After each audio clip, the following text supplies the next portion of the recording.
in last week. We're moving into the, one of the final stages of the class. And so, who would like to come up for a step-in treatment? I will. Come on up, who are you? I'm Robin. Have You you been don't here recognize before? me without camera. Oh, hi Robin, have you been here before? Not your last. Great, well, come on up, you brave soul. Come on up, who wants to come for a step-in treatment?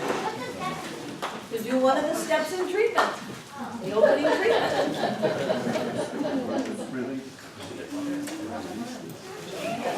Come on, somebody, come on. You guys are treating every day, right? Come on, no, we're gonna give Robin gratitude. Yes, do release, okay, step right there. Who wants to do step one? The awareness, come on up, Patty. Margot.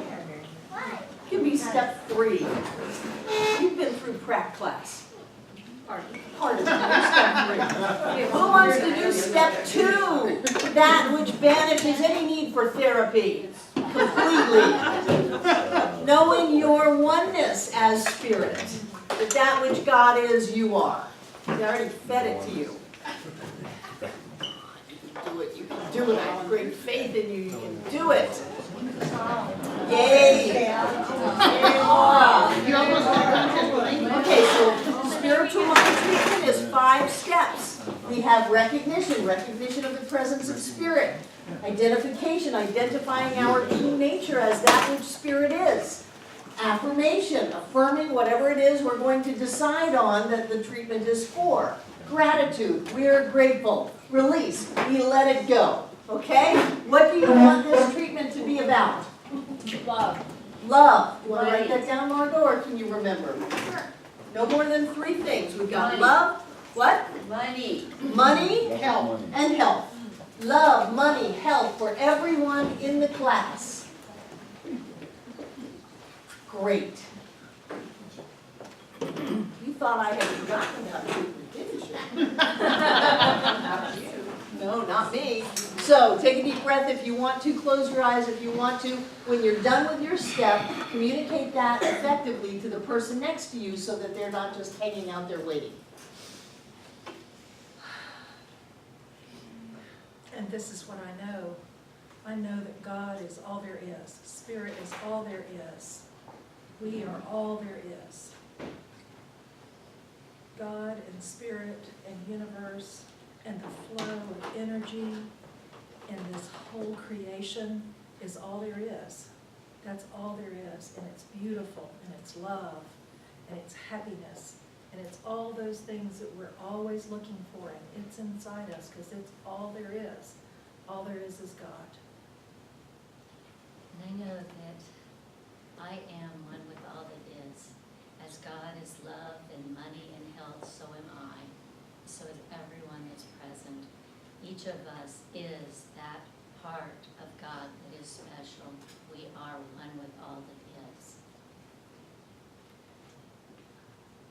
I know that everyone here is love.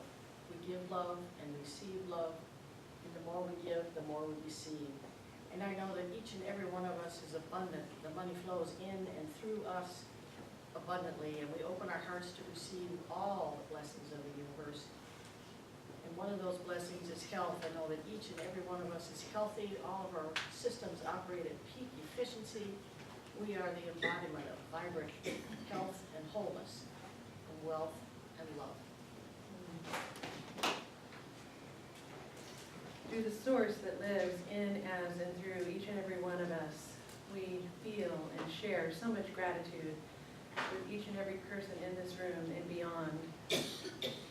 So much love, so much wealth, so much gratitude, and we are filled and absolutely overflowing with that golden energy of love that lives in each and every one of our cells and expresses the source of all that is. And I release health, love, and abundance to us all, and so it is. So it is. So it is. Thank you, thank you, thank you. class before. So did you have a wonderful Thanksgiving holiday? Yes. How many of you were with your biological family? And were you able to stay clear about who you are and who they are? Yes. Wonderful, wonderful. How many of you were with friends? Great. And did that continue to express more joy in the world? Good job. And how many of you were here? Wasn't that fantastic? I love Gratitude Circle. It is, it's beautiful. Sometimes people go on a little bit too longer than I would appreciate, but that just gives me an opportunity to go back to day one. I have made peace with day one. I think it might be, I've had all of these visions of what, not that I'm gonna have a tombstone, but what my tombstone might say. One is, think about it. And one is day one again. So before we get started, I just want to give you a little bit of scheduling thoughts. One is, this Sunday is our cover dish. It's going to be great. Next Sunday we have Amy Steinberg coming from Charlotte. How many people have known Amy? Amy rocks. Amy's edgy. Amy is, oh my gosh, did she just say that? That's Amy, she's wonderful. And her concert doesn't start until 2. So, oh my gosh, what to do between 12 and 2? Well, on the second Sunday of December, John and Barbara always have their open house. So we will be having our open house where you're invited to walk across the parking lot and come into our home, eat fantastic food, and walk all around, look at whatever you want to look at. It's really very interesting because we don't live in a really big house that have, 100 people upstairs. It's like, but it's a wonderful experience. And then Amy's concert is at 2, and it's going to be a great day. The candlelighting celebration is on Christmas Eve. And it's a wonderful, wonderful time to come together and to celebrate that light that is within us all. We do it very ceremonially, and it's wonderful. Yes, Patty? At what time? 7. It's at 7. Oh, okay. Yes. I think everything starts at either 11 or 7, so we don't get confused. And then New Year's Day at 4 o'clock is the annual fire walk. So in this room or in the next room, depending on which one John wants to be in, at 4 o'clock for the workshop prior to the fire walk. And then we will go take our shoes off, roll our pants up, and see what happens. Nobody is encouraged to know before the fire whether or not they're going to walk. You go, I'm going to walk, I'm not going to walk. You don't know. You don't know until you get up there whether you're going to walk or not. So. It's a wonderful experience. There have been many, many people over the years who have said, there's no way I'm going to walk, but still they have to take their shoes off and roll their pants up and take all the toe rings off and all of that, because before you know it, there they are walking across the coals at 1200 degrees and just having a wonderful time. So that is on January 1st, January 4th or 5th, whichever the Sunday is. 4th, and Ween Gaines will be here. How many people have heard of Ween Gaines? She is fantastic. Yeah. She has catapulted this movement, whether it's Science of Mind or Unity or Divine Science or any kind of peripheral New Thought group, into a manifestation of prosperity like no other. And she's here, and she is funny, and she is clear. Even now, I listen to her and go, oh my God, she did that. Well, I was up with the Peruvian shamans, I was here, I was there. So she's fantastic. So that's the first Sunday in January. And then on the 5th, we will start class again here. So we're going to have this class go until December 22nd, and then we're going to skip the 29th and start up again on January 5th. If you're looking to go into more advanced classes, please make sure that you're signing yourself in. If you haven't been signing yourself in, go out there tonight and re-sign yourself in. and say, well, I was here, September and October or whatever, because I think those sheets are gone. And that's going to count toward going into practitioner training, which Prac 1 will start this coming September of 2015. So that's just my housekeeping to make sure we're all on the same track about what's happening. We're going into a very busy time, not only for the center, but for everyone here, because it's holiday time and it just tends to take up a lot of our focus. So I wanted to make sure that you were aware of what was going on here. Any questions? Yes. Margot? Is this class continuing in January? No, we're gonna have a new class. Okay. Elaine? Did we ever get the certificates for Science 9104? I don't know. You can ask Nancy. I don't, the only time I see them is when someone hands them to me and says, sign these. So Nancy's the one Nancy is a great detective to either find them or find out where they are or where they should be. I know. And they may be in a file up there. There may be one with your name on it. Who knows? Any other questions? Nancy knows, really, Nancy knows all. Is she Victoria? gonna be just speaking, or is she gonna do a? No, she'll do an afternoon workshop. So she's here on first Sunday, so we make sure we feed everybody so that you have no reason to go anywhere.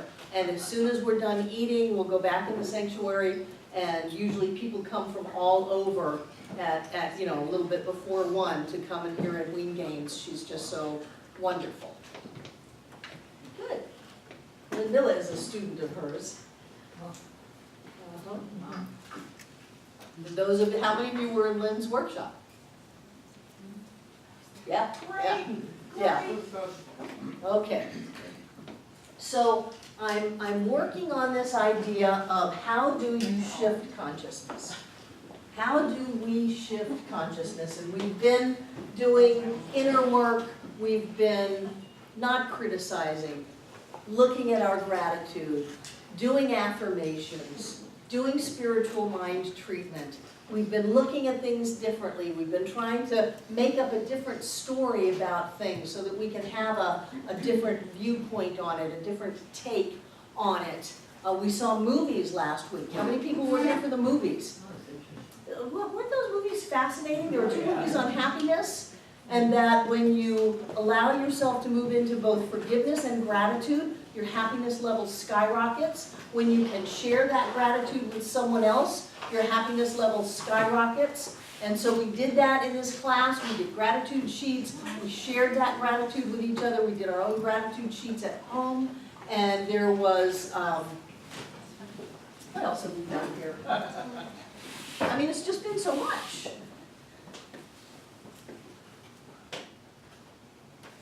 I like the movie on validation. Oh, wasn't that wonderful? I love that. He's making Yeah. another one now. Is he? Same guy. Wonderful, wonderful. We talked about taking our energy and putting it out before us and then walking into it. To consciously start our day. If we have a meeting, especially if it's a stressful meeting, don't just go into that cold. Don't go into that in race consciousness or subjective belief systems. Take hold of your energy and set the stage for how you want to be in there. So we talked about having love balls or setting our intention or visualizing, whatever it is. Send that energy straight in front of you as you drive down the road. Let somebody hit somebody else. You want to be clear about what's going on around you. So we talked about doing that, and all of this is about shifting the point of creation for our lives. And what we want to do is we want to be able to direct the outer circumstances that are showing up in our experience. And the only way to do that is to direct the inner circumstances that are going on within us. As you sow, so shall you reap. What goes around comes around, as within, so without. All of those truths are explaining how life works. So one of the things I was thinking that we really haven't covered yet, are we warm enough yet? Yes. I'm hot. One of the things I was thinking that we haven't really covered yet is this idea of developing character. Metaphysics is not a sit down and wait for it to happen type of a teaching. It is very much whatever you're holding inside of you, however you see yourself in the world, you're going to get. So it behooves us to be really clear about how we are seeing ourselves and the world. And a general statement for that is character. So I wanted to look at some of the things that might include. One thing that you heard when I was in Thailand was the 4 agreements. And one of my favorite parts of the 4 agreements are the first one, be impeccable with your word. And with all of our discussion here in metaphysics about the power of the word, that we are speaking forth into form, then it's really important for us to be clear about our word. So if we say something, then we either need to back it up or change what we're saying. And some people say, well, you know, if I say I'm going to stay married to somebody forever and they're beating me to a pulp, then what, I have to stay there? No. No, but you have to change your agreement. If you say you're going to meet someone for lunch and you, for whatever reason, are not going to be there, then it's very important for the integrity of your word that you change that agreement. It doesn't mean that you don't take care of yourself, that you don't that you put yourself second for other people because you're obligated now. Well, I think one of the really worst words in the English language is obligation. You're not obligated, but there's a matter of integrity and impeccability with your word. You have amazing power in your word. And someone says they can't do something, and I realize that that's a lie to begin with. Chet was in here, I was going to talk about him with him here, but he's not here, so I'll talk about him without him here.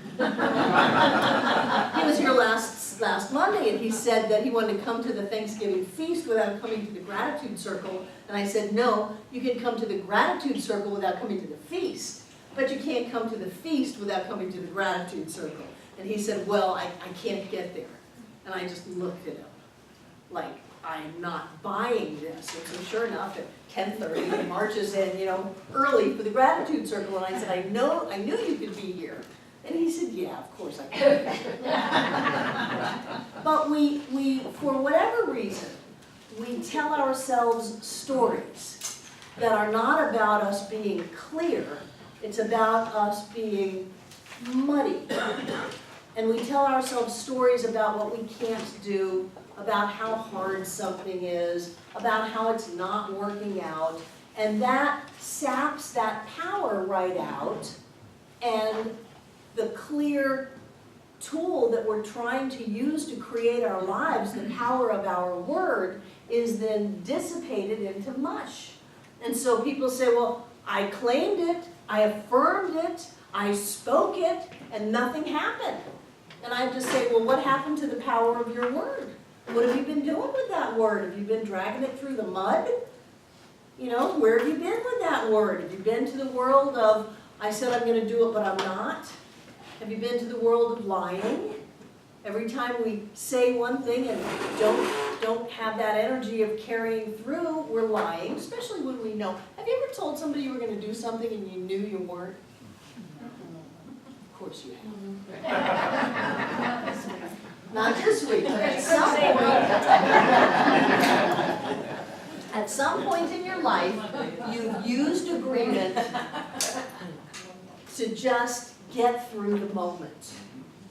To just get through the moment, then you figured out you do something about it later, or you knew from the beginning you were just going to blow it off or whatever. So when you do that, that's a lie.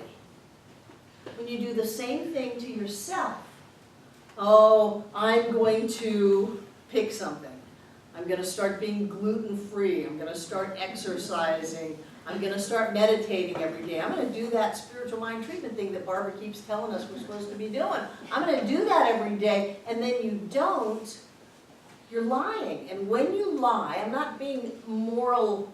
This is not about morality here. I have very few morals. I have great integrity. But morality is about me telling you what you should do. Integrity is about me telling me what I'm going to do. So this is not about morality. This is simply to say that when you create a disconnect between your word and the action, then you diffuse the power of your word. And you know people that if they say it, it's going to happen. And there's a sense that you can trust them. There's a solidness to that person. And you might know people, or maybe in the past you have known people, that when they say something, it's iffy. Yeah, well, I don't really believe that.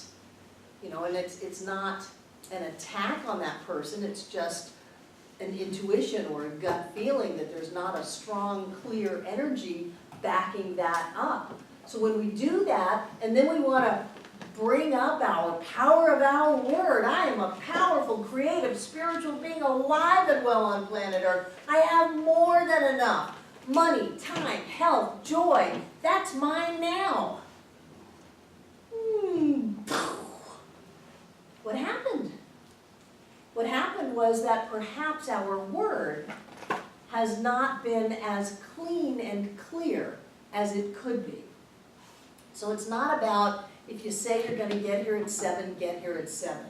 I don't really care. It's about keeping that energy clean and clear. The same reason that you pick up your house or dress in a certain way, and that's, you know, totally your preferences as to how that looks. But the same way that you are doing whatever it is you say you're going to do. If you say you're going to do something, it's so important to do that or change the agreement. And if you have said in the past that you were going to do something and then you didn't, you're still carrying around that deflated word with you. So what can you do with that? I don't know, it's all we're done with, it's the past, leave it alone, man. You can forgive yourself and move on. What else can you do? Clean it up. You can clean it up. You can clean it up. And how might you clean it up? You can go back to that person and say, you know, 20 years ago, I said I was going to do this and I didn't. And I'm sorry. We're not sorry. The great I am within us is not sorry. I am choosing to live my life in integrity. And so what I want to say is that even though I did that then, that is no longer my intention nor the energy that I carry with me, but I wanted to simply clean that up. One of my phrases now, when someone leaves the center, and it's rare that I call, but whenever I do call, usually after they're long gone, the question is there anything that I need to do to clean this up? Is there anything going on between us that you're not here? Wow, what a gutsy move. What a gutsy move. Can you imagine going to your exes? Is there anything between us that I need to clean up? Because it takes 2 to tango. Nobody ever leaves anybody. It takes 2 to tango. Is there anything that I need to clean up? Yeah. You said that we were going to be monogamous and then you went and slept with 100 people. Or whatever. You know, monogamy is another moral thing. I think it is just a place to stay away from that. You said, or you promised, or you alluded to, or I thought you were, and then that didn't happen. And that allows you to clean that up. And even if it is, that was never my intention. I never said that that would happen. And so now I understand some of the miscommunications and the covert aggression or whatever that was flying around at that time. Now I understand that. Is there anything that I need to do to clean this up? Wow. Do you know what that does? Because you're using your word. You are using your word for power, for clarity, and for creation. When you're hanging around, you know, dragging these old people with you, these old relationships, I look at them as husbands, you know, when you're dragging them around with you, living or dead, doesn't matter, they weigh you down. They weigh you down, they sap your energy. And when you can clean that up and let it go, and if you can do that inside of yourself, great, but if you're doing it only inside of yourself because you don't ever want to talk to that person because it scares you, then I would encourage you to step through the fear, claim your power, and clean it up. Does that make sense? So if you go to someone and say, then if that's what I did, then forgive me. I don't believe in forgiveness. Right. Because you are not in a lower power position asking someone to forgive you. You are coming forth in all of your clarity, saying, this is what I did, I'm taking responsibility for it, it is not my intention now to cause pain or dis-ease or anything like that in the world. Is there anything that I need to do to clean this up? And if they say, well, apologize, no. Take responsibility for it, I acknowledge it, and I state that it is not my intention to do that at this point in my life. That I see how I did it then, but I'm not doing it anymore, and I just wanted to share that with you. Do you see that? Then you said forgive me, so it's like. Yeah, well, that's, isn't that funny how that comes out? Yeah, thank you for that. I'll watch that. That's a different phrase. Watch out. Patty, So what if it's you? Instead of. talk to yourself. How many of us have, Process yes, yourself. how many of us have said things to ourselves and not backed it up? Oh, all of us, I'm sure. Of course we have. Of course we have. I won't put you in that position again. And then there we are. I won't lead you into poverty again. And there we are. I won't sap the last of the self-esteem right out of you. And there we go. Yeah, because it is the power of our word. And so whenever we speak, it is so important for us to have all of these red alerts go on. We are using the creative force of all of life. We are calling it into form. So if it's coming out of our mouth, it's really important for us to be aware of it. You know, we stopped the complaining and we started the gratitude. We learned about treatment and affirmations and focusing the law. But what about all the other times that we're talking, or all of the things that go along so unconsciously? If it's coming out of our mouths, it's really important for us to listen to it, because it is just as powerful as the spiritual mind treatment, the affirmations, the gratitude list, all of that, and maybe more so because so many of us don't even hear it. You want to do this? Yeah. You don't want to do that. So, but I want to be nice. Why? Well, I want them to like me. I don't want them to get mad at me. But they're liking the person who wants to do that, and it's not you. You don't want to do it. Want to go to the fine arts movie and see a movie in French with subtitles? Sure. No, you don't. And you sit there, and I want them to like me. Well, they like the person who wants to see subtitles. And that's not you, so there's disconnect and leaking of power everywhere. Sometimes we're like a sprinkler, and we're just leaking our power out all over, and then we need it for something, and you know, we've got these limp words to use. They don't go anywhere. They don't do anything because we haven't taken care of them. And that's metaphorical, but I'm saying it that way to prove a point. If you say something, either back it up or change it, one or the other. Either one's fine. It just brings you into alignment with what it is that you're saying and speaking and how you're presenting yourself into the world. And then you start not making promises that you know you're not going to keep. Isn't that great? It's so refreshing for me to say, hey, you want to take the garbage cans out to the street? No. Thank you. Thank you. Because I'd rather have your honest no than a yes that's a lie. Don't you want that in your relationships with other people? Wouldn't you rather have an honest no? You want to go to McDonald's? No. You want to go to Laughing Seed? Sure. Or, you wanna go to Laughing Seed? No.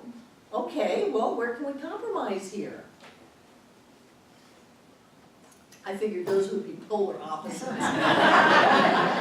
Elaine? So Ed Wing and a lot of other people really emphasize forgiveness work. So you're saying from your standpoint, just clean it up and don't worry about any forgiveness work.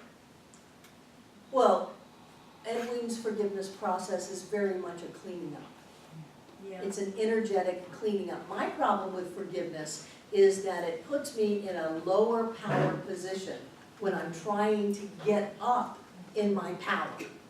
And for me, being powerless has been such a lifetime hidden belief that I act out over and over again that I don't want to consciously trigger that off. So this is what I did. And I've gone back to people and said, you know, when I said that, I need to clean this up, and that is my phrase that you may hear one day. Could you talk to me for a minute? I have something I need to clean up. What happened? And then I go back over it. This is what happened, this is what I did, this is not my intention, it's not the way I hold myself in the world, and I just wanted to overt it and make sure that we were clear. And that's the conversation. So when I go into forgiveness, I'm going to forgive you for the terrible things you have done to me. That's why when we did the forgiveness process in the prosperity class, I said, this is a rare moment for you, for me to do this, because basically it goes against what I believe, that we are all dancing together in this cosmic dance of creation. We are all attracting each other by right of consciousness, and anybody that I attract is because that's where my consciousness is. So rather than blame them, I need to lift myself up and thank them. Thank you for putting it so much in my face, my lack of self-worth, that I could no longer ignore it. Thank you. You were masterful in your orchestration of that. Thank you. So then I'm forgiving them instead of lifting them up, or I'm saying, please forgive me instead of lifting myself up.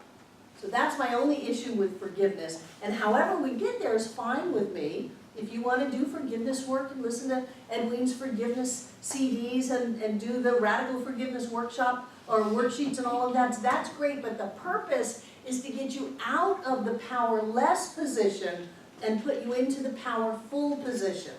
And then you are in your power, you're clear about who you are, you have been using your words consciously, and you speak forth into form, and stuff happens. Stuff happens. If you are manifesting, trying to manifest something and it's not working, check out how you use your power. If I were to let all the air out of my tires and then try to drive my car, I wouldn't go anywhere. Because I had let the air out. So if we let the air out of our words, and if we don't stand up spiritually straight and tall, then when we speak forth into form, things don't happen. And we want things to happen. Especially if we are in a tight space. You know, if you need to create money, you need to create money right now. If you need to create a physical healing, you need to create it right now. If you need to do something in your life, you want to have that ability to bring it forth into form. Jane. All right, the thing is that you sort of go on to automatic. Who you? I. Thank you. Okay. Let's say I hurt somebody. I know I hurt them. Not possible, but go ahead. Okay. I hurt their feelings, and so I can say to them, I could say, I'm sorry, and that lets them know that their pain from my action is affecting them. So you've all just jumped down into the muck. Well, no, the thing is, what you say, so therefore you say, let's say, well, I say, you say. Anyway, my hearing aids are confusing. I say, I've done this thing to you, and Not possible. I've done this thing, not to anyone.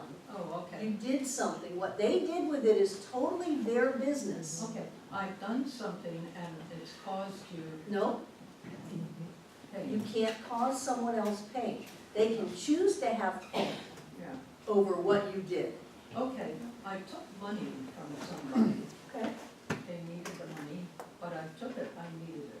So, And so, then they, because they had. okay, I don't wanna talk about them, just talk about you. It's This is good, you know, how do you not apologize? How do you do that? exactly right. The thing of it is you have a system of, I have a system of my own, and it's like an automatic I pilot. know, I'm sorry, and then you're done, you don't have to deal with it, but let's deal with it. Wow, I took your money. I just realized I took your money. Okay. And now here you are needing the money, but I very consciously took it. And I just want to let you know that I know I did that. Now what you do with that is up to you, and again, I'm not gonna get moral on people. No, but if I would think it would help them. And who cares if it helps them? What they do with it is their business, this is about you. Well, I would like to feel better, Okay, so I made a mistake and caused them. no, you didn't make a mistake and you didn't cause them anything. You consciously took that money because you wanted it. Take responsibility for what you did. All right, I took your money. I took your, There you go. yeah, I took your money, and I realize I took your money, and therefore I will not take your money again. There you go. No. Better than, I'm sorry. No. No?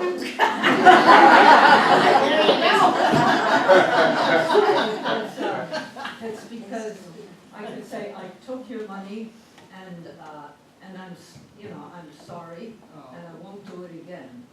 What is the point of I'm sorry? It lets the person who you've taken their money, it lets them know that you regret it. So tell them you regret it, but do not put I am and sorry on you. Together. The great I am. Do not say I am anything other than beautiful, magnificent, clear, smart, fantastic. I say, I took your But- money and I am beautiful. You say that, I'm sorry. But when you were at the clarity that I saw was, I took your money, I realized I took your money, I will not take your money again. Clear, whatever they do with that, well, I called the cops and they're gonna arrest you. Okay, you know, whatever they do with it is their business. Lynn? Oh, I was just gonna, have a teaching clarity moment, but it would be very helpful if you looked up the word sorry. Look it up in a dictionary, That's interesting. and, you would never put those words together again. What does it mean, Lynn? Yeah. It means like a sorrowful, pitiful, Right. worthless human being. Right, right. And you don't ever, and I am is the most, that's how you manifest, so. So if you say, I am worthless, I'm sorry, I am worthless, I'm pitiful, I'm sorry, I'm useless, I'm sorry, and then you're looking to demonstrate something and it doesn't go anywhere, well, guess why? Guess why? Because you have a disconnect between, I'm a powerful, creative, spiritual being. Barbara Waterhouse says I can do anything I want, and I'm pitiful, I'm worthless, I'm useless. So what we have is we have that deflating of our power in our word because we are lazy. It's laziness, not to pay attention. This is not an easy teaching. This teaching calls you to be clear, to be focused, to be mindful, and then if you aren't, that's okay, go back and clean it up. It's like if you're complaining, just go back to day one. If you do something, well, I said I was gonna be there at noon, but you know, I had an opportunity, so I didn't get there till 12:45, and I figured that I could do this with you because you like me, and I knew I could get away with it. You gotta clean it up. You gotta overt all that stuff and clean up your energy so that your power is focused into your word. Jackie, There's some powerful words here I'd like to write in the words of sorry. I don't want you to write them down, you can say them. Okay, well, it comes from a derivative that's spelled S-O-R-E. Sword. And it's sad, unhappy, sorrowful, distressed, upset, downcast, downhearted, despondent, dismorphed. Then pitiful, pitiable, heart-wrenching, distressing. Okay, we got it. Yeah, don't say it. Yeah. That is not you. You are a being of light and love with power far beyond anything you can comprehend. You can make cancers disappear and money show up. You can live a life of joy and peace and happiness as long as you let yourself do it. As long as you don't bleed yourself energetically dry. Adrian and then Mike and then Jane. And please also share this with your children and grandchildren and everyone else's children, teachers, everyone. Sing. Right. Because at school, it's. Super nanny. Say you're sorry. Right. You know, and I just told her, never, no, we're sorry. She said, I'm not sorry. Good for That's her. right. Yes. But there is the balance of being responsible Responsible, for yes. what you have done. And exactly. Michael. Well, those are all nice words that you went back with Jane, but isn't the real cleaning up to actually say, to show this, to give back the money? Right, but Jane This is didn't what go I'm there. gonna do. But Jane didn't go there, so I said, I'm not gonna get moral on you. Whether Jane ever pays back that money or not is not my business. And for me to lay on her, someone Right. else, what she should do, gets into the realm of morality. And I don't go there, I go to ethics. You will pay a price for taking and not giving back. But whether you take something from someone and 20 years later give back to someone else, that's still in the balance. It doesn't have to be always giving back to the person that you screwed over. But that's the real cleaning it up, is paying it back more than it is the work. Or paying it forward. You have to be in the balance of taking and giving to have life flow. And if you don't, if you just take, then you're going to experience the constipation of that energetically in your life. So yes, at some point, whoever takes money is going to have to give that back, give back to the world somehow. Jane. What I was thinking of is, several years ago, it was freezing cold, and somebody in the center went into the coat closet. I know, they took your jacket. And I got it. You were mad. You were mad. And I was angry, namely because they did just what you said. They said, the person said, I took your jacket, my friend was cold, so I took your jacket. And, but I was looking for, well, did you have any thought of what that would do to me? Right, so you wanted to trample them. No, I wanted them to apologize. Sure you did. I'm sorry you're Right. freezing cold. Right, and right. you You have my wanted jacket. to get that energy back from them and they weren't giving it. They gave you your coat back. No, they didn't give me my coat back. I had to go. You went to their apartment and they gave you your coat back. Yes. But I would recommend you let go of that, Jane, because that was years ago. I remember that. I got all that stuff in my mind. So what kind of a world would we be in? Because people are gonna be people, they're gonna do what they do, they're gonna take your coat. Yeah. Get over it. And They're they gonna don't take care your what coat. happens to you. But what kind of a world would we be in if people at least acknowledged what they were doing? I just cut you off in traffic. I was being unconscious. I tracked you down 3 miles to clean that up. You almost hit me, you got mad, I cut you off in traffic. I did that. It is not my intention to drive like an unconscious person or a crazy person. I'm really a better person than that, and I just wanted to connect with you. Is there anything I need to do to clean this up? And then you've got that energy. You've got your energy back. What if Instead of all day or years, you're still mad at somebody. Sylvia. I'm really having a hard time with this. Good. Maybe because I was just watching Dr. Phil today. Oh, Dr. Phil, yes. And, you know, I'm watching this bratty 20-year-old that's totally spoiled, and she did exactly what you're saying, is, yeah, I did it. You know, one thing after another, repeated, never change your behavior, impacting What do you care? people. What do I care? Yeah, what do you care? If the whole world acted like that, we would have a The world total does. breakdown of society. No, we wouldn't. I'm sorry does not keep our society together. It doesn't mean that there are no effects to your causes. For that matter, our effects to our causes become more prominent, more observable when we take responsibility for our actions. I said that person may have called the cops on Jane. There is an effect to a cause. But to go around and say, I'm sorry, oh, everything's fine. I'm sorry, everything's fine. I'm sorry. No. When you say, this is what I did, I take full responsibility for it, and I am willing to put myself out there. What do I need to do to clean this up? Well, you need to give me my money back. You need to give me my coat back. You need to get out of my house, or whatever it is that's going on. Fine, that's what I need to do. But when we say I'm sorry, it's such a blanket statement that everybody, oh, well, they're sorry. We can't file charges. You know, we can't ask them Most for people something. take responsibility for what impact You their do or actions don't, I have on didn't hear others. you. Huh? I didn't hear you, you do or don't? I don't think most people, Exactly. And being sorry is not taking responsibility. So at least it's acknowledging you've done something to someone else. You've done something wrong.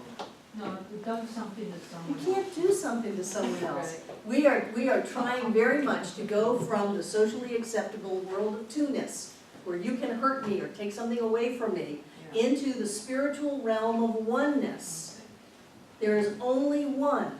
You cannot lose that which is yours. You cannot take what doesn't belong to you.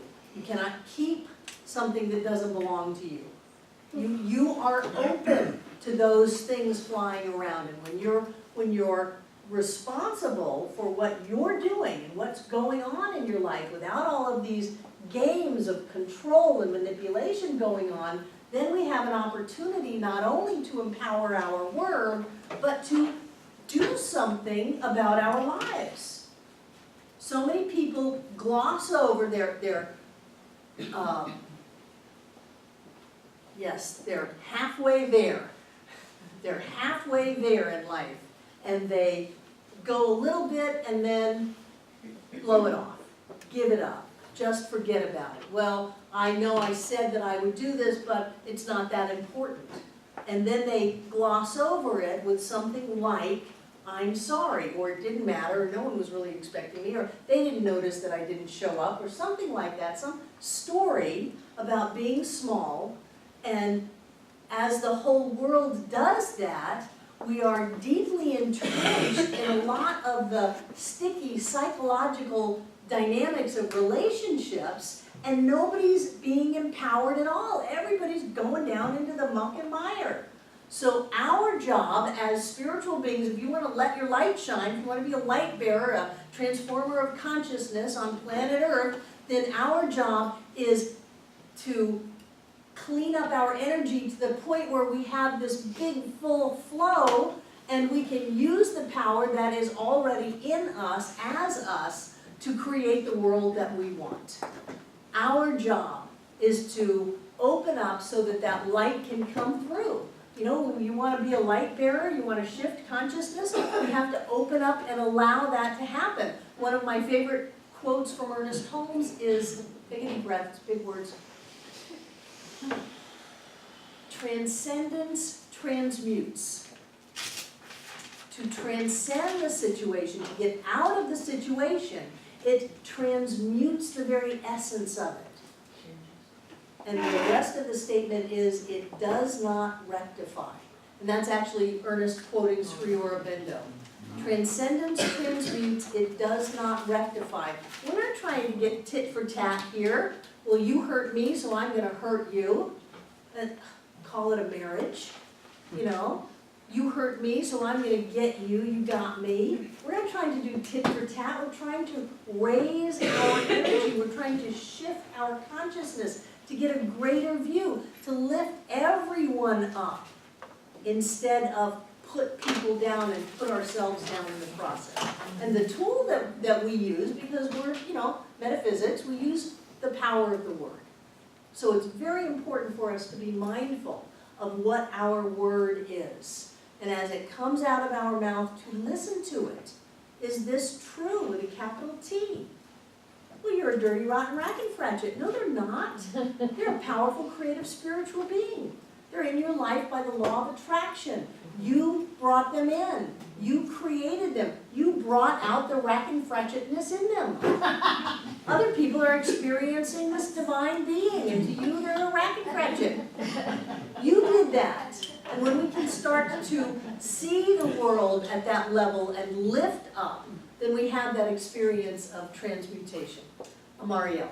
So going back to the, I'm sorry, if you choose to take, or I, one, whoever chooses to take personal responsibility and track down the person to say, what can I do to clean this up? And Is there say- anything that I can do to clean this up? And they say, I want you to apologize. What do you suggest as a response to that person that's respectful? And Right, we went through this again a few minutes ago. So That's a take a deep response. breath. Yes, Okay. yes. No, I'm not going to do that, but I want you to know that I did that. I acknowledge it. I take responsibility for it. And either I'm not going to do it again, or I brought you the money to pay you back, or something like that. I learned a lot from it. And what they do with that is their business. But I want you to apologize. They want you to apologize so they can stop you, because that's a lower power position.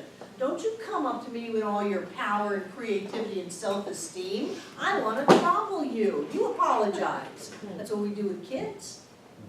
You go sit in timeout until you're ready to apologize. No. So you can rephrase that and just, you know, your yeses mean nothing if you can't say no. Somebody says, well, apologize, you just say no. What they do with it is their business. You don't just leave them there. Well, screw you, I'm not going to apologize. Go say, I'm here because I realized, I had this epiphany that I did that. And you know, I know why I did it, and I know how it's worked in my life, and I'm taking responsibility for it, and I just want you to know that aren't there people who have done things that you would just like to know that they did it? You just want to know that they did it. Because maybe at the time they kept saying, I didn't do that, I didn't do that. You just want to know that they know, so take responsibility for it. And then if you're going to do something else, you know, bring that into the conversation or the meeting or whatever it is, like I brought you a check. You know, I know that I borrowed this money from you 26 years ago and never paid you back, never intended to pay you back. And I just want to acknowledge that I did that I don't do that anymore, and that I'm bringing this to you. Does that make sense? And you clean it up. You don't like this. You know, I'm just having trouble because I feel like a lot of people want to hear I'm sorry. Of course they do. It is the Yeah. universal salve over an infection, And it but seems it's like not you're helping. going to them asking, is there anything I can do to clean it up, instead of just going to them and saying, Well, you I don't have want to to say take that, that's what I responsibility. say. Oh, Is there anything that I can do to, well, especially when people leave the center, I want to know if they're mad at me. Because I don't like all that energy. There are a lot of people in Asheville mad at me for things I never did. They're still mad at me out there. So I don't like to foster that energy in town. So is there anything that I need to do to clean this up? Anything that I can do to clean this up? Well, you can stop being such a control freak dictator. Well, no, I'm not going to do that. Leadership, you know, but that's okay with me. Anything else? You got anything else? Because I really love you and I miss you, and I just want to make sure that love is the note that we separate on. Practice with a friend first. So you don't have to succumb to acknowledge that you did something that you won't do today. You know, and if you were back in that space, let's be honest, given what we had, with the tools that we had and the information that we had, we would do the same thing again. We would do the exact same thing again. If we were in that same moment, well, now I know I wouldn't. Well, of course, it's called growth. But at that moment, that is the only thing you could have done. So it's just a matter of taking responsibility for it and cleaning it up. Cleaning it up. Okay? Who had their hand up first? You're gonna have to help me. I forgot. Yes. Laura, yes. Oh, Laura Cleveland. No. No. that's Laura. You're Laura Cleveland. Yeah. Good, good. Laura, what is your last name? Anthony, Laura Anthony, wonderful. we're both therapists, so don't hold it against. Wait a minute, Laura, Robin, and then who had their hand up over here? And then Lucy, okay. So I hear what you're saying, and to me, it's semantics. Because to me, saying I acknowledge what I did and I take responsibility for it is the same as saying I'm sorry. Because when I say I'm sorry, I'm not thinking I'm a sorry person, I'm a piece of, I'm worthless, I'm blah, blah, blah, blah. I deal in the realm of semantics. And You for deal in the me, realm of semantics are semantics. very important. Because whether I consciously know what I'm telling myself, my subconscious sucks it up. And then that's what goes into the creative process. Yes, please bring this back to Yeah. Michelle. So practice that a little bit and see how it feels. Maybe do some play acting with an empty chair, something like that, and just check yourself out and see if it doesn't carry a different experience. Okay? Good. And you know, we don't have, I am not the consciousness police. We do not have a law here that you cannot say you're sorry. If you want to say you're sorry, say you're sorry. But be mindful of it and be aware of when you diffuse your energy and when you fill up with energy. So, Robin. So I want to go back to the forgiveness thing. I totally get everything that you're saying. What do you feel about self-forgiveness? Because I think Oh, that's, very important. yeah. That's what I was talking to Patty about. Okay. Yeah, absolutely, because it all goes back to yourself. Absolutely, yeah. And how many times have we lied to ourselves and set ourselves up and let ourselves down and all of that? So Absolutely. it's so important, if you feel like you need to say you're sorry to someone, really, you gotta go inside and forgive yourself for whatever it is that we've done. Right, because that's why we created people on the outside. Exactly, To the mirror divine what we mirror. were doing already. Yeah, the divine mirror. Great, great, great. And breezy, and then we'll take a break. I just was wondering, does the term I regret whatever have the same connotation? For me, it as does. I'm sorry? For It me, I does? don't deal with regrets. I did what I did. I would do it again. But understanding that in those exact circumstances, I would have to do it again. So rather than beat myself up with regret, I'll be grateful for how much I've learned and how I can bring that forward in the world and lift myself and everybody else up around it. Wonderful. Let's take a break.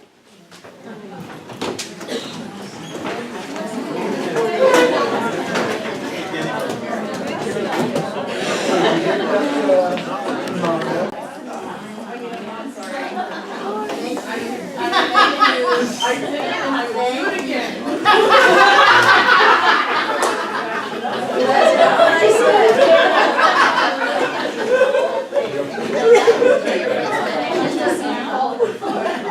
Okay, so what a wonderful adventure we get to have in noticing how many times you say, I'm sorry, and how many ways there are to rephrase that.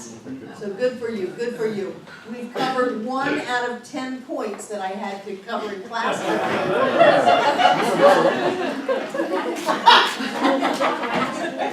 So another way that I was thinking that we sap the energy of the creative power that we are, and that it would be good to shift our consciousness around, are things that we are afraid of. Yeah. Everybody's afraid of something. Everybody's afraid. Everybody has fear come up. You know, all we need to do is poke around long enough until we find them, those fears. The problem with fears is if you don't address them, what happens? They manifest. They don't go away. They manifest, they don't go away. Yes. They get bigger. What else? They keep you from doing things that They you want to do. They squelch you. They keep you from doing the things you want to do because you're afraid. And one of the, you know, we don't really get to use guilt and things like that in this teaching, darn.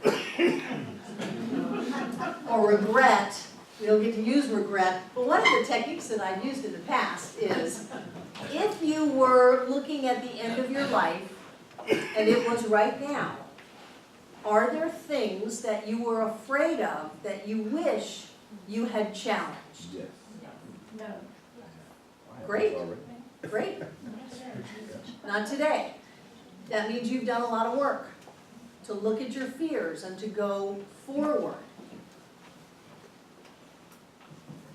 I know that you think that speaking is just this amazingly wonderful, easy gift that I have.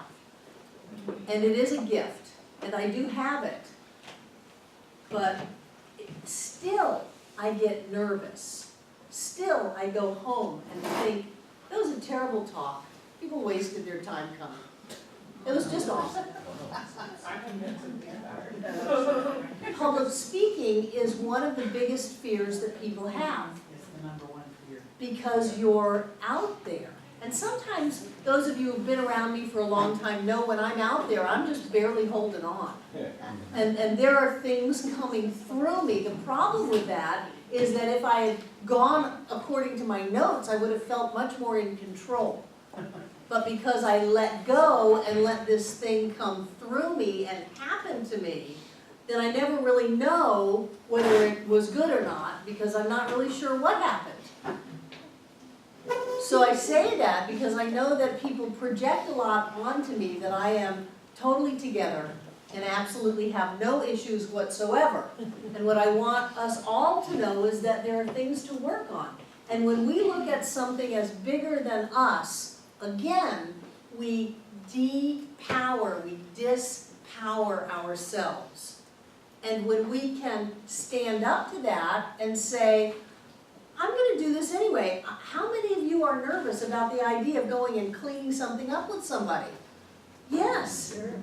And yet if you say, I'm going to do this anyway, and just do it, no matter how it worked out, you did it.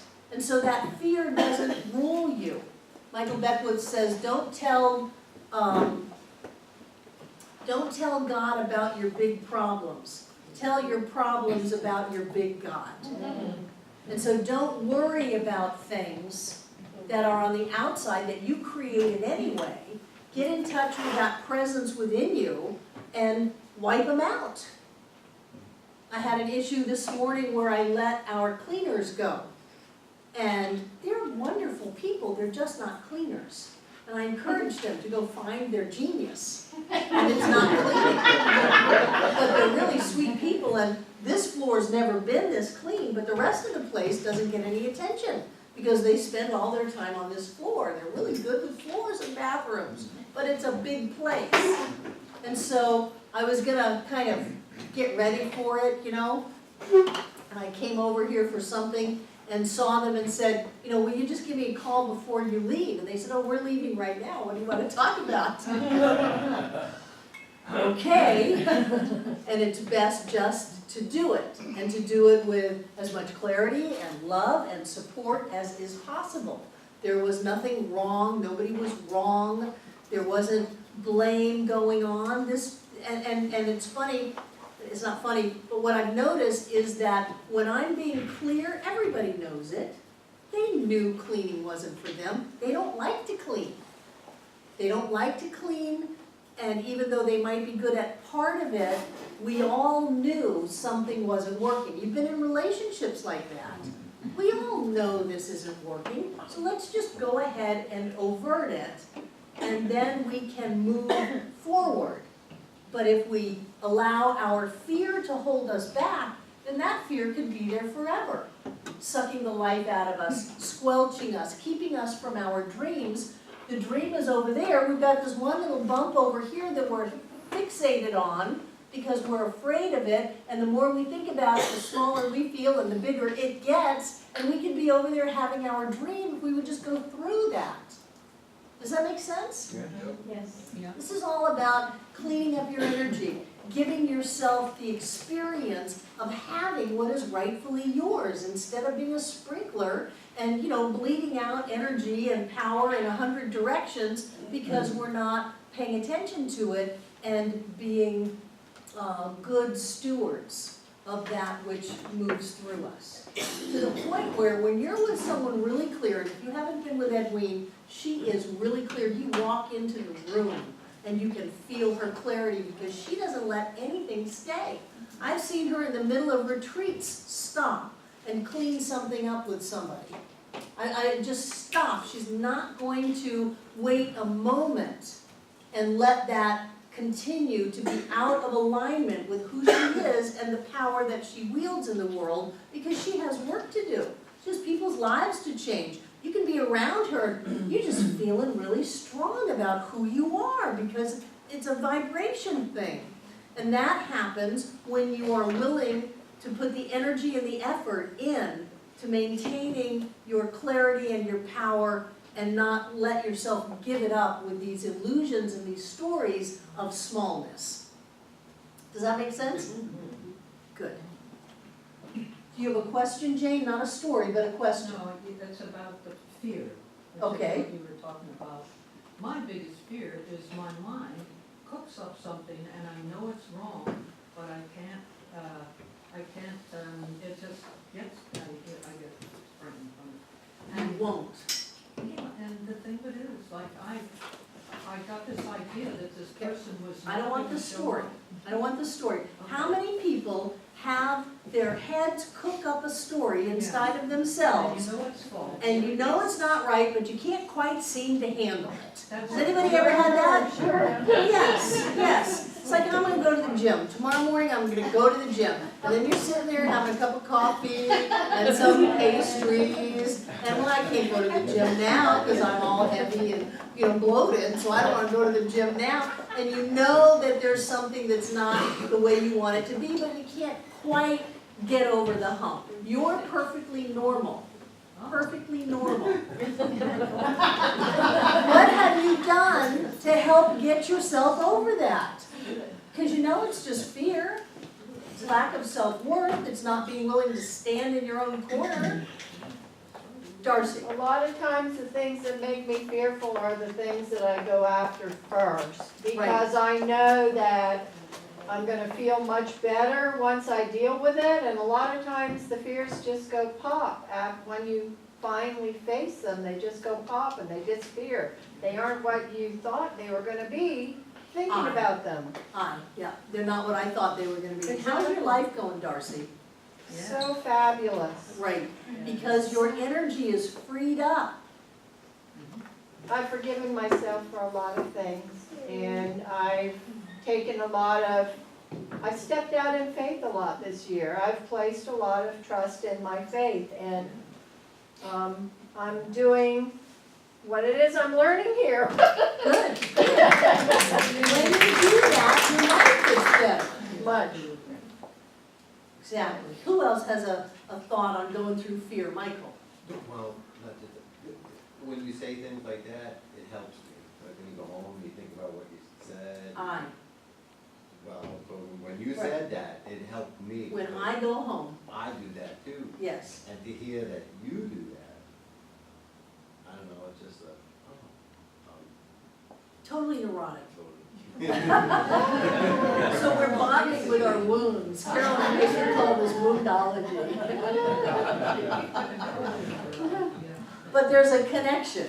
We make the connection and we raise up. And we make the connection and we raise up. Lynn? I was working with a relationship coach, and I gave her my scenario, and she asked me, well, what could you do? And I said 3 things. I said I could do this, or I could do this, or I could do this.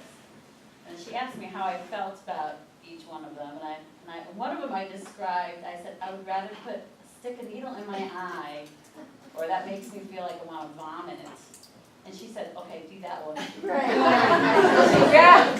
that one first. And I was like, okay. And I did do it, and I got what I went into coaching. I manifested what I wanted to manifest. Right, because you freed up your energy. You have something that you don't want to do, you separate from so intently that you would rather vomit or stick a needle in your eye than connect with that. And so you connect with that, and all of this energy is freed up in you. And then you speak your word, and it shows up. When I used to do Native American sweat lodges, how many people have ever done a sweat? So, you know, you're in like the third round and people are crying and begging to get out, and you feel like the flesh is melting off of your face, and then you've long since stopped breathing. You guys know what I'm talking about. It was at that moment that I would get up on my knees and put my head at the highest point that I could get it, which is the hottest point in the lodge. Because I either had to rip the lodge apart, screaming and racing out of there, giving into my fear, or I had to stand up to it and lean in to it. And the only way I could stay was to lean into it. And so people literally, they're burying their face in the ground and crying and all of this stuff. And here's Barbara up on her knees, leaning into the heat. Because that was my way out, was to go through it. So whatever you've got in your life that feels like anybody in their right mind would be crying and looking for a way out, consider leaning into it. Consider taking it on. What's the worst thing that can happen? You die. So what? You're going to die anyway. Hello, newsflash. Lean into it. What are you so afraid of? It's the holidays. What are you so afraid of? That we go to the mall and we honk at people and we push people out of the way and we buy stuff that nobody wants to try to validate ourselves. It's crazy. It's crazy. What are you afraid of? Lean into it. What do you want? Lean into it. Because the little bump in the road is keeping you from your dream. And you get to have your dream, but you got to go through the bump. It's the only way there. That which you are out picturing in a negative, limiting way that you call your fear is simply the next thing inside of you that's ready to heal. And in order to go forward, you got to heal. Otherwise, you go backwards. Darcy. But it's such an empowering feeling to deal with the things that you're fearful of in your life. It drives you to cross more hurdles. Because you see when you get across that one, that you have the strength to deal with more. Right. So Sure, because it wasn't nearly as bad as you thought. It starts to get never exciting. is. It never is. And it's just such a empowering feeling to deal with those fears. Right. I ask myself, what more can I do? What more have I been missing? And sometimes you deal with the fears with your knees knocking. Sometimes your heart is racing, your mouth is dry, you're terrified. Okay, that's how you're dealing with your fear, that's fine. You're still dealing with it, you're still doing something, you're moving forward, you're moving energy. Kristen. So, I can't believe I'm gonna admit this, but I've always been like super afraid of sleeping in the dark and like sleeping alone in giant houses up on mountains. And I just spent 8 days house sitting alone in a giant house, like 5 bedrooms up on top of a mountain. And it was amazing, and I had a really good time, and I thought I was really excited. And I left the lights off. For me, yeah, it was a big deal. I mean, I sleep with the lights off normally, but not in giant houses. So I was really excited at how not scared I was the whole time. You're moving into a state of trust that you're safe. And I know you've been working on that for quite a while. Yeah. Yeah, we're safe. We're creating our experience. It's us out there. There is no them. It's all us. And if we're safe inside of ourselves, we're safe. And if we feel fearful, it's because we're not safe inside of ourselves. So where do we work? We work inside of ourselves to experience that level of safety. Susan, you've had stuff cooking for a while. Yeah. Just trying not to bring it up, but it's there. Thank you for saying that. I think if there's anything online, it's hard not to see. So I was not clear in communication. And at the time, I knew I was not clear in communication. I could say because I was afraid of the anger that would come. But I know it wasn't because of anything out there, because this is not a new thing. This is old for me. And then the anger did come because I wasn't clear. And I'm wondering how to go back into it, into that communication, or not even go into the communication, because there's a wall there now of anger from that other person. It's just anger. It's just anger. It's just anger. And if I'm not accepted back in, or I guess accepted is the right word, then I need to do it within myself and not particularly with that person. Well, I mean, except there's that you're afraid of email that and- person, so I would say. I'm afraid, Yeah. and I was. It's just anger. Anger cannot hurt you. People think anger can hurt you. That's why they use anger. They generate it, throw it at you, and it's loud. But anger cannot hurt you. I mean, really. Anger with a fist can hurt you. But just anger can't hurt you. So you are bigger than this person's anger. And there's a history, and I know when you were speaking with Jane, I related. And that history was about that person's anger. So I could say that I had trepidation to begin with, and I held back. But again, I know it's not about the other person. Right. It's just about me not being afraid. Exactly. So if you say, I don't want to talk to them because I'm afraid of their anger, and this is all about me not being afraid, those are two conflicting statements. Right. What do you get to do? Talk out loud here, Okay. feel safe here, and know that, it's there for me to work through it. Maybe not even with the other person. I mean, there's the chicken way out, and there's writing emails, so I don't have to hear it. It's just anger. Yeah. It's just anger. And it's anger, but it goes beyond that. You know, if they're angry, then they don't like me, and I'm not okay. They don't like you. Right. And That's a given. then there's stuff here, and there's stuff here that, like, that's ridiculous, and who cares anyway? So, yeah, it just gets really very webby. You know, nothing is a straight line. Lean into it. There's no right, there's no wrong, there's only energy. And right now you're stuck because of someone else's energy or what you perceive it to be. I don't want it to be about their energy. I want me to be clear about my clarity or my lack of it as a defense. It's a hiding mechanism. Of course it is. I'm You knew at I'm the not beginning. really telling you because I don't want you to be angry, and I'm just going to hide from that. It's called lying. A lie of omission. Not telling the whole truth Uh-huh. when it was apparent to me that I needed to say that. Of course, it's lying. Right.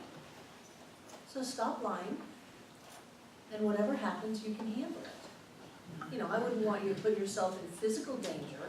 Well, it's not even in the proximity that would happen. So it's just anger. It's just anger. Anger does not rule you. Anger does not define you. Anger does not confine you. But there are plenty of people who use anger to try to rule, define, and confine people around them. But that only happens when you give agreement to it. I was watching football yesterday. Those people angry out on the football field, people are cheering for them. Tens of thousands of people are cheering for that anger.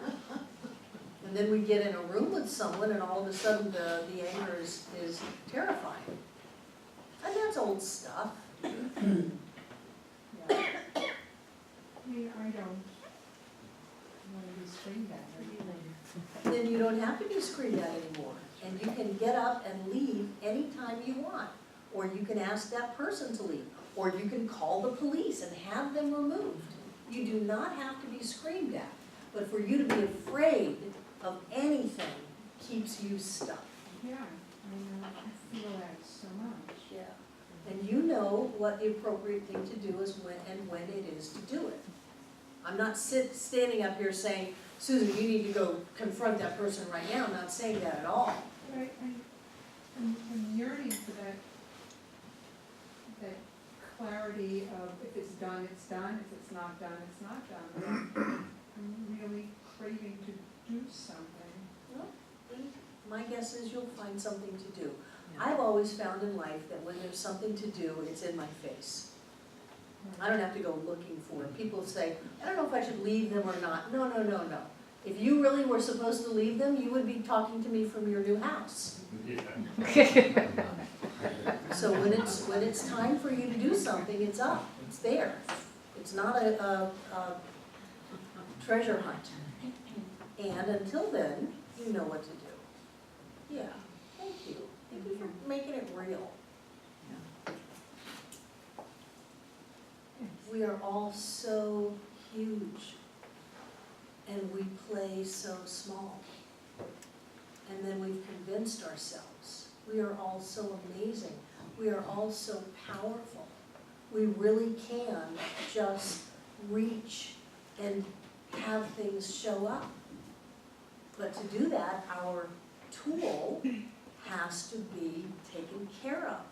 And that is our energy, our power, our word, not to mention the other things on my list, all about your subconscious and your belief systems and the things that you've allowed in to your life. We are so huge. We are huge. And if we just stop playing small a little bit, it's like being in a dark room and cracking the door. The light comes flooding in. You notice none of the darkness goes flooding. None of the darkness from the outside floods in here and shines on people's faces. If we open that door, there is no darkness on you. But if we were out there and we opened up the door and the light came out, it would shine on your faces. We just crack the door a little bit. Stop being so afraid. Take something on. Do something. Say something that's more honest and more real. And watch. Oh, I feel fantastic. Barbara, I feel fantastic. Well, of course you do. You opened up your energy. And now you're reaping the harvest of that, like Darcy. And then all these things just fall into place. So what else? What else keeps us small? What other ways do we lie to ourselves? Lynn. I think if we've had a really bad experience with something, then we won't try to do that thing again, or you won't interact with that person because you think the same thing's gonna happen again. Right, you're stuck in the past. Psychology calls that generalizing from specifics. And it's an immature psychological level. Kids do that. You just have one experience, making mountains out of molehills, and you create a whole reality around that. And you can see that when you say every time, or all, or should. Those kinds of allness statements are a key that we're not being clear about what's going on now. We're stuck in the past. So yes, we can have an experience where, well, I tried that once, it didn't work. You know, I tried to love when I was 6. And the little boy next door just shunned me and broke my heart, so I'll never love again. That's absurd. Those kinds of things. Do you have a question, Jane? Yeah. Okay. I invent stories that just don't happen, like, It's called catastrophizing. Oh, How many people do that? Look around the room, Jane. You are perfectly normal. but I'm a brilliant catastrophe. I bet you are. Most people are.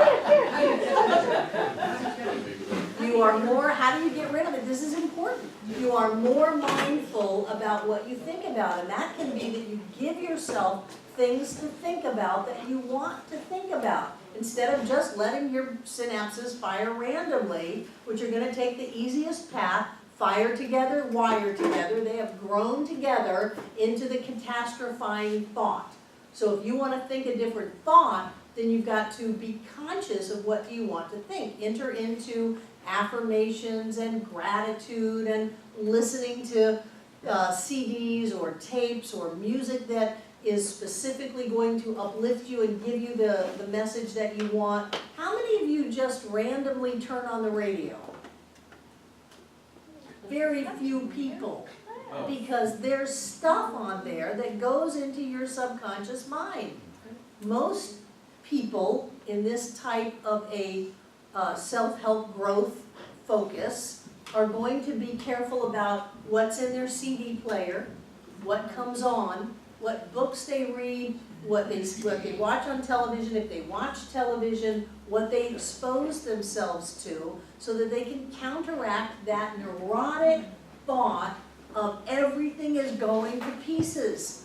There's the other shoe's gonna fall, Murphy's Law. And that, as we talked about months ago, is because, take a deep breath, you are addicted to adrenaline, just like a drug addict. When we think those thoughts, we get a hit. Our neurotransmitters create a biochemical reaction in our body of fight and flight by triggering off the limbic brain, and you get a hit. Come on in, Leslie. You get a hit of adrenaline. And you get high as a kite from adrenaline. You can tell your mouth gets dry, something bad may happen. You get a little metallic taste, your heart races a little bit, you get a buzz. You don't even have to go buy it. You can make it on your own by thinking thoughts that something bad is gonna happen. There's a saber-toothed tiger's gonna jump down. We have to be on alert. Except it creates all kinds of stress-related diseases. It tires you out. It ages you prematurely, and it takes your money. So when we think those thoughts, and we don't want to think those thoughts, we have to decide what thoughts we want to think. And then we think those thoughts. And it's not pretty. That's why I had people get the little clicker from Dick's. They count things. Count your affirmations. I used to tell people to do 100. I don't do that anymore. Do 1,000. Do 1,000 affirmations a day, and no, you won't have time to think about catastrophes. It's true. It's true. True. Yeah. And you'll feel better. Yes. You know, people say, well, I have worn out adrenals. That's because of your head. It's not because of your adrenals. It's because of your head. You're thinking thoughts that trigger off your adrenals over and over and over and over and over and over and over and over again until they're exhausted. So what else? I mean, this is just real stuff. Sarah. I just wanted to share with Jane what would you call it catastrophizing? Catastrophizing is the clinical definition. Okay. I was the master of that. I used it for escapism actually, and it worked for me in the past as a, to protect myself from things. But as an adult, I no longer wanted that habit because it, put me in a very negative space. So it became a habit, and my mind is very creative anyway, so it would just go and go and go. And the way I did it was that class that we did a couple summers ago with the 1,000. And my affirmation was, I am safe, and I just said it all day because, every time you find yourself fantasizing or making things up, you just start with an affirmation. And after that, then I just went to the perfect treatment. So I just made my perfect treatment, which is about this long on a piece of paper. And I have it memorized now, but anytime I find myself having a negative thought or going to that sort of catastrophe thinking, I just say the treatment over and over and over, and the next thing I know, I'm on to the next thing, and I've totally changed my perspective, and I feel much better. You want to share that with us? My treatment? Yeah. You don't have to. There's somebody in the room that would get a lot out of it. I don't know who it is, but I know that. Okay. Well, maybe I'll share it. Okay. Next Monday. Okay. Okay. I can bring it. It's okay. It's because you said you had it memorized. Well, I do. I have it. I printed it out. I put my treatments and then I laminate them because I'm very SC. I like things to be, not wrinkly and whatever. So I have them kind of all over. So I can bring it next week. Okay. Yeah. Remind me. And my next topic. What did you say? Are you gonna be good with your word on that? So we have an agreement. Well, it's just, those me, no, I don't want to do it. I would prefer to keep that treatment to myself. Thank you.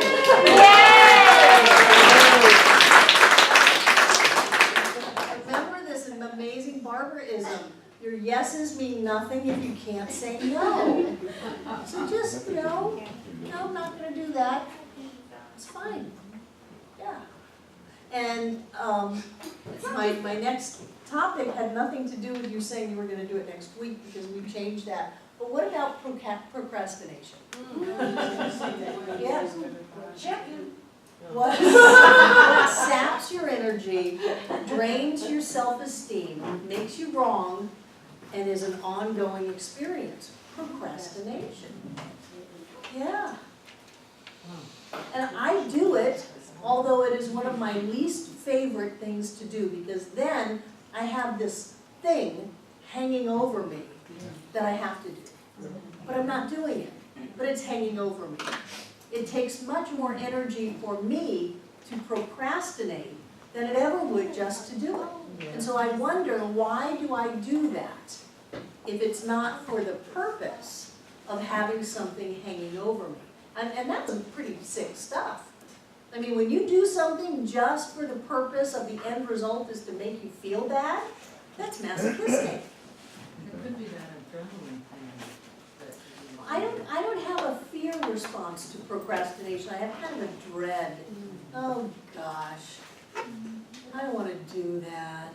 But really, I do want to do it. Or if I had enough moxie, I would just not do it and be clear that I'm not going to do it, instead of procrastinating. Who else procrastinates? I think it's a major energy suck. Yeah. Get out of the guilt thing too when you start procrastinating, like, oh, what a worm I am because I didn't do that, or whatever, all those thoughts.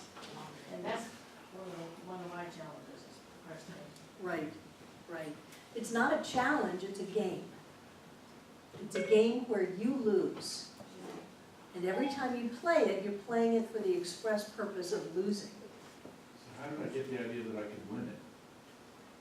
That's the only reason I would do it. Procrastinate? Yeah. How do you ever win at I know, procrastination? that's- Yeah. I wonder how I ever got that in my head. You win when you forget what you were supposed to do. I think that's the. Nice, I love you. What did she say? She said you win it when you forget what it was you were supposed to do. That's the line you tell yourself. It's like, just put another $20 in the slot machine. And that's the line. Wow, I could win it this Get a jar, time. and every time I procrastinate, put a dollar in it. And all you're doing is punishing yourself in your shame and guilt.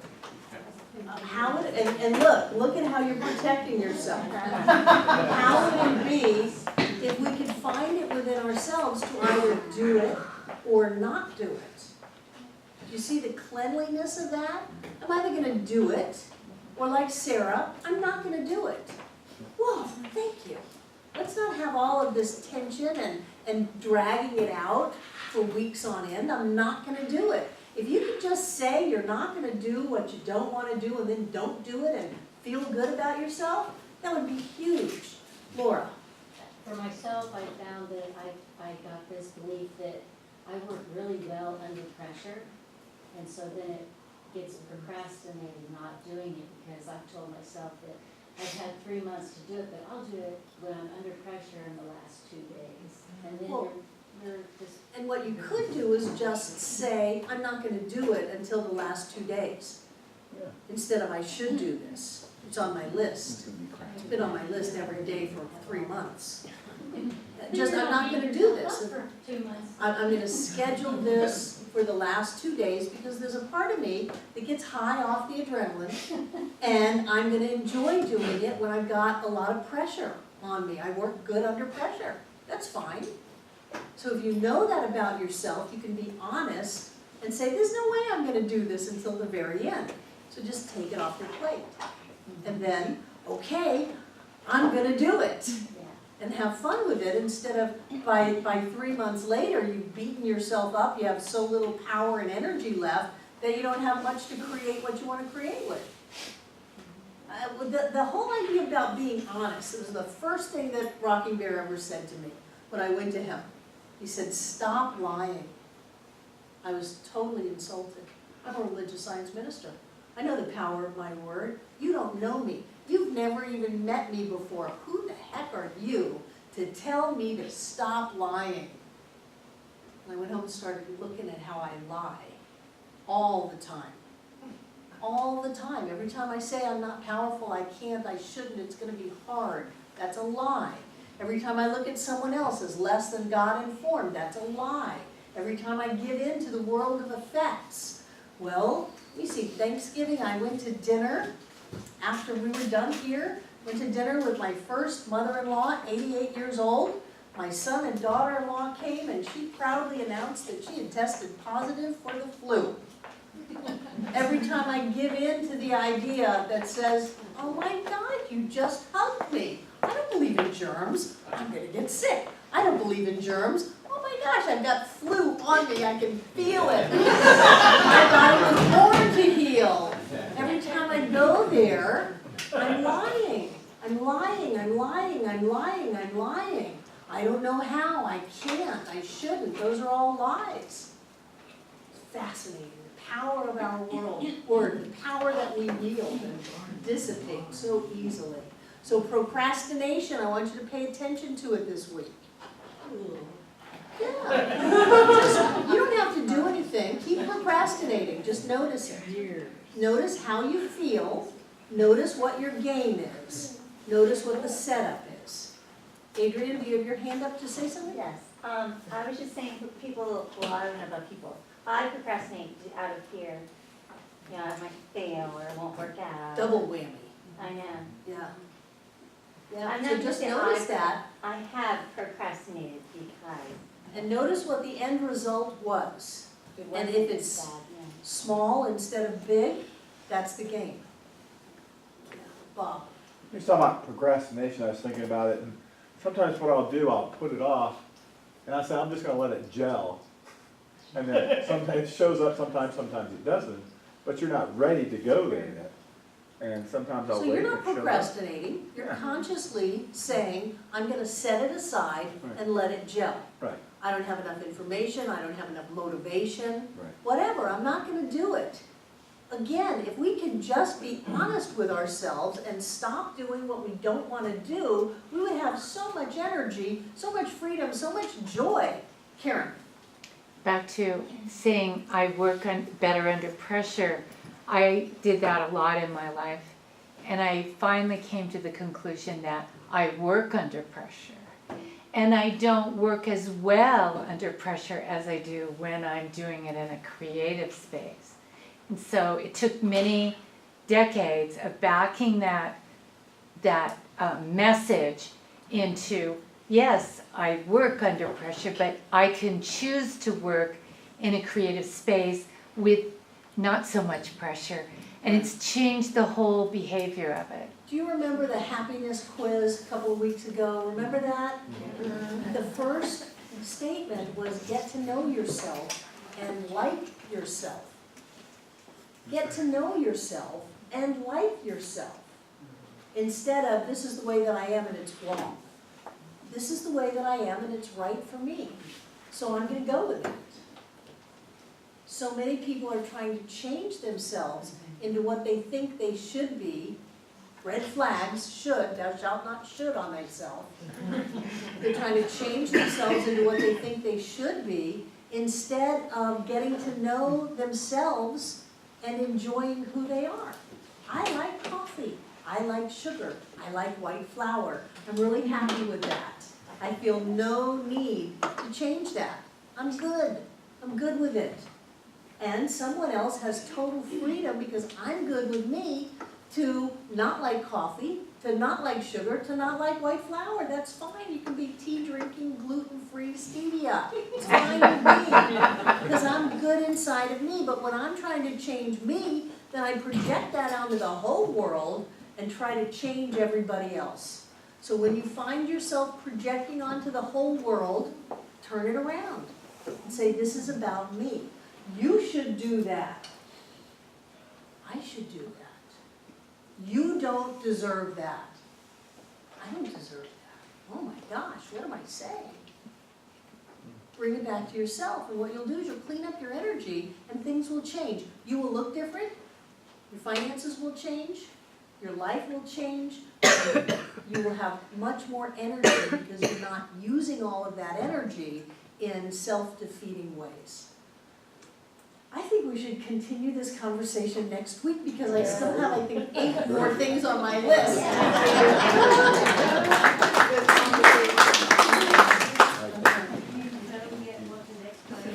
No, I don't know what I'm going to do the next class. I'm thinking about doing the first 2 books that Ernest wrote, Creative Mind and Success. They're simple, metaphysical books that I can just go anywhere I want to with, which I like. But it gives us a basis of science of mind teaching to bounce off of. But really, I can change my mind in a whim, because when I'm teaching like this and I'm just relying on my own awareness and putting my own class curriculum together, for me, there's a great sense of joy that I'm not willing to give up to fit in somebody's book or binder. So come and we'll just really see what happens and have a good time. Michael. Really like this. I wanted to begin. You want to have like. This is the way I always taught until we chose to affiliate with United Centers for Spiritual Living and then Centers for Spiritual Living. I always just made up all my classes. I made up all my practitioner classes, which was great fun. Great Pratt one was just like group therapy. God knows they needed it. Okay, take out what you're going to give. Open in your hand. Don't be afraid. Lean into it. Open up to the sense of faith and trust that we are not only safe, but we are loved and supported and powerful. That we have the ability to manifest our dream right here and right now in every way. The door is open, our way is made clear. All of heaven and earth come together in concert and harmony to manifest that which we choose to focus on, and we choose to focus right now on wealth. Breathe it in. Money, stocks, property, precious metals, gems, all kinds of real estate, wealth. We choose to focus on money, so much money that we need to hire people to help us figure out what to do with it. We choose to focus on the blessings of life that show up over and over and over again. We open to that. We know that we deserve to have that, and we live the rich, wonderful, happy, joy-filled, blessed life right here and right now. I know that each one of us comes together this night to give this gift to this Center for Spiritual Living, knowing that it goes to make this a place of peace, a beacon of light, a tower of strength, and a fountain of wisdom that touches the lives of all who call it home. And so it is. So it is.